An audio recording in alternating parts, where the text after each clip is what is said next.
Okay, so we're about to dive into one of the wildest, most shocking, and honestly most mysterious chapters in all of early American history, the Aaron Burr Conspiracy. This is a story that, no joke, could have completely torn the young United States apart. I mean, just think about that question for a second. Could a former vice president actually betray America? It sounds like the plot of a modern political thriller, right? But back in the early 1800s, this wasn't fiction. This was a very real crisis, and it went all the way to the top. And right at the center of this whole firestorm was Aaron Burr. I mean, look at this resume. A celebrated hero from the Revolutionary War, a brilliant lawyer, and the third vice president of the United States. So how on earth does a guy like that end up on trial for his life, facing the ultimate crime? Treason. So picture this. It's 1807, and all eyes are on Richmond, Virginia.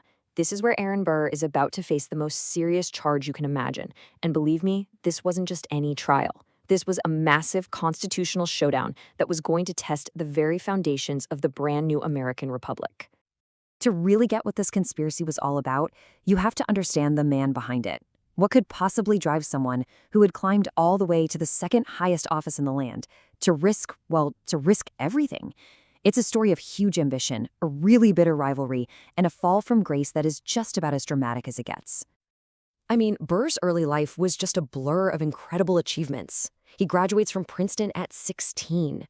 16! He becomes a decorated war hero, then a U.S. senator, and then in 1801, he's vice president under Thomas Jefferson. He was at the absolute top of the political world. This was a guy who seemed destined for nothing but greatness. But Burr's career was always shadowed by one guy, Alexander Hamilton. Their rivalry was intense, it was personal, and it pretty much defined New York politics. It all just exploded in 1804. Burr blamed Hamilton for a humiliating loss in the New York governor's race, so he challenged him to a duel. And on that field in Weehawken, Burr fired the shot that killed Hamilton, and in that one moment, he basically killed his own political future too. After the duel, everything just fell apart. He was a political outcast, Jefferson dropped him, and he was drowning in debt. With every single door on the East Coast slammed in his face, Burr did what a lot of desperate men did. He looked west, out to the wild, untamed frontier, and out there, he saw one last desperate chance to get his power and his fortune back. And this is where the story gets really dark and really mysterious. From about 1804 to 1806, Burr is traveling all over the Ohio and Mississippi valleys, secretly recruiting men, gathering up supplies for some kind of secret mission. And the question that started to freak everybody out was, what in the world was he planning? Now, he wasn't doing this alone. He put together a small but really important crew. You had Harmon Blennerhassett, this wealthy, kind of eccentric guy who basically gave Burr a private island to use as a base. And then the big one, General James Wilkinson. This guy was the highest-ranking officer in the entire U.S. Army and a man whose loyalty was, let's just say, flexible. He would become the most critical and the most treacherous player in this whole game. So what was the plan? This is the absolute core of the mystery. Because Burr was a master politician. He told different people different things. So was he just planning to invade Spanish Mexico with a private army? Or was he plotting something way more sinister, like breaking off the Western states to create his own empire? Or maybe was it all just a totally legal, if kind of crazy, plan to settle some land he'd bought? He kept his cards very close to his chest.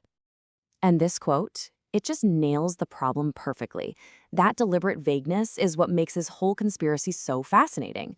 Was he a traitor, a renegade adventurer, or just a misunderstood real estate mogul? The evidence points in all directions, and you know what? That's exactly how Burr wanted it. But a plan this big and this secret, it's gonna get noticed. As rumors of Burr's little army started to spread, his whole grand design began to unravel. And it all led to a shocking betrayal and a legal battle that would literally define the crime of treason in America forever. The end came so fast, it was stunning. The whispers of a new Western empire turned into a roar. And Burr's most important partner got cold feet. Yep, General Wilkinson.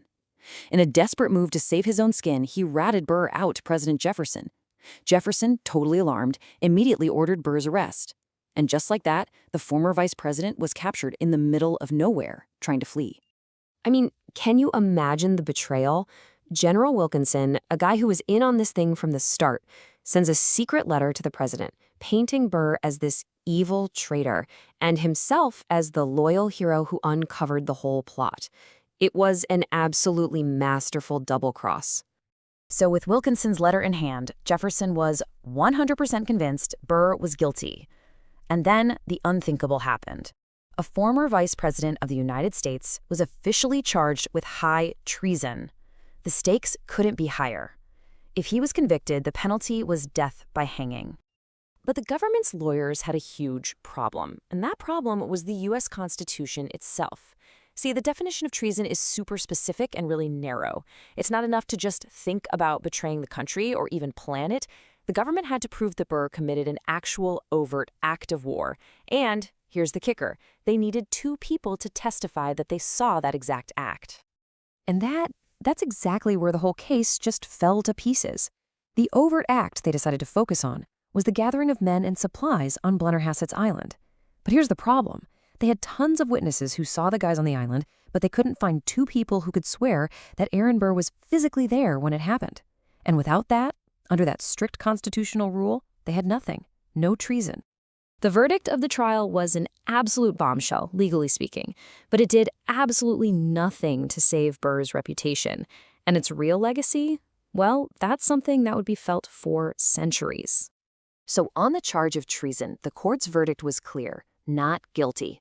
Legally, Aaron Burr was a free man, but in the court of public opinion, the verdict was just as clear, and it was the exact opposite, traitor. He won the legal fight, but he was completely and totally destroyed in the eyes of the American people. Burr then spent the next 4 years wandering around Europe in exile. He eventually came back to New York and quietly went back to being a lawyer, but he never, ever set foot in the halls of power again.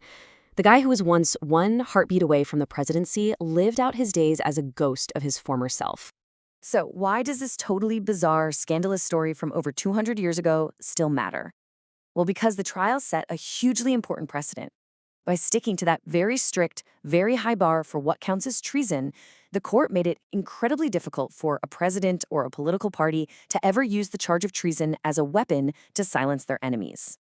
In a really strange twist, the trial of a man accused of trying to tear America apart actually ended up creating a vital protection for political freedom in America. And so in the end, we're left with the exact same question that people were asking themselves all those years ago.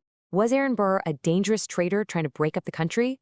Or was he a brilliant, disgraced politician whose giant ambitions were just misunderstood? You know, maybe the real answer is he was a little bit of both. And that enduring mystery is what makes his story and his incredible downfall so unforgettable.